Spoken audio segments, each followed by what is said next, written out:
জন্য ফরজ, চিকিৎসা নেওয়া কি ফরজ। ডাক্তার আপনাকে চিকিৎসা দিল, একটা ইনজেকশন দিল, এই ইনজেকশন দেওয়াটা ডাক্তারের ভাষা অনুযায়ী এটা হলো আপনার জন্য নেওয়া জরুরি এবং ফরজ। ইনজেকশনটা যদি না দেওয়া হয় আপনি সুস্থ হবেন না। কিন্তু ডাক্তার পাশাপাশি বলেছে ইনজেকশনের পাশাপাশি আপনাকে কিছু ওষুধ লিখে দিচ্ছে, এটাও খেতে হবে, তা না হলে আপনি পূর্ণাঙ্গ সুস্থতা হতে পারবেন। এখন আপনি পণ্ডিত মনে করে বললেন যেহেতু ইনজেকশনই গুরুত্বপূর্ণ, ইনজেকশন দিলেই যেহেতু আমার রোগ সেরে যাবে, এই যে ওষুধগুলি লিখেছে এগুলো আর খাওয়ার প্রয়োজন নেই, আপনি ইনজেকশন নিয়েই চলে আসলেন। আপনি ওই যে ওষুধগুলি লিখে দিয়েছে এগুলো খেলেন না, আপনার রোগ সারবে, রোগ কি, কিন্তু সেটা সম্পূর্ণ নিরাময় হবে না, ঠিক কিনা, থেকে যাবে। আবার 1 সপ্তাহ পরে, 2 সপ্তাহ পরে, 1 মাস পরে রোগটা আবার কি দেখা দেবে।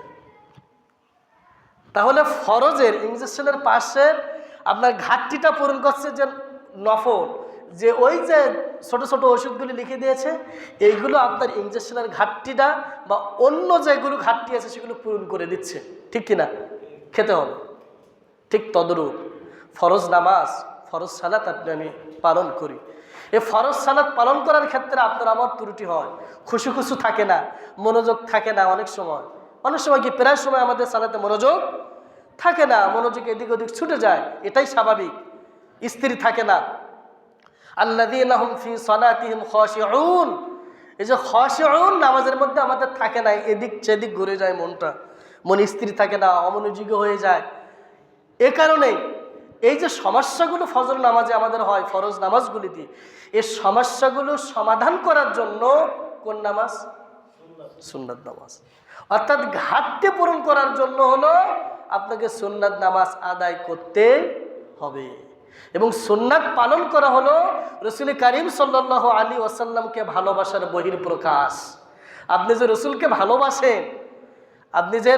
ভালোবাসেন, এটা পরিচয় বহন করে রাসূলের আমলের দ্বারা, রাসূলের কর্মের দ্বারা, আমলের দ্বারা বোঝা যায় যে আপনি মুহাম্মদ সাল্লাল্লাহু আলাইহি ওয়াসাল্লামকে কি করেন, অনুসরণ করেন, ভালোবাসেন। অতএব সুন্নাতের গুরুত্ব অপরিসীম, সুন্নাত আপনাকে আমাকে পালন করতেই হবে। ইচ্ছাকৃতভাবে যদি কোনো ব্যক্তি সুন্নাতকে অবজ্ঞা করে, না মানে, তাহলে সে শিরকির এবং কুফরির গুনাহ করবে।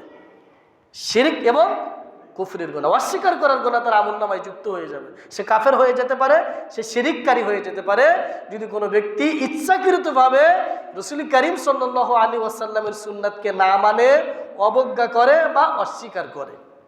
অতএব সুন্নাত আমাদেরকে পালন করতেই হবে এবং ফরজের পাশাপাশি সুন্নাত নামাজগুলি যথাযথভাবে আমাদেরকে পালন করতেই হবে। রাসূল করিম সাল্লাল্লাহু আলাইহি ওয়াসাল্লাম এই ব্যাপারে বলেছেন। এবার আসুন এর গুরুত্ব কতটুকু এবং সুন্নাত নামাজ কত রাকাত। রাসূল করিম সাল্লাল্লাহু আলাইহি ওয়াসাল্লাম বলেছেন, মুসলিম শরীফের হাদিস,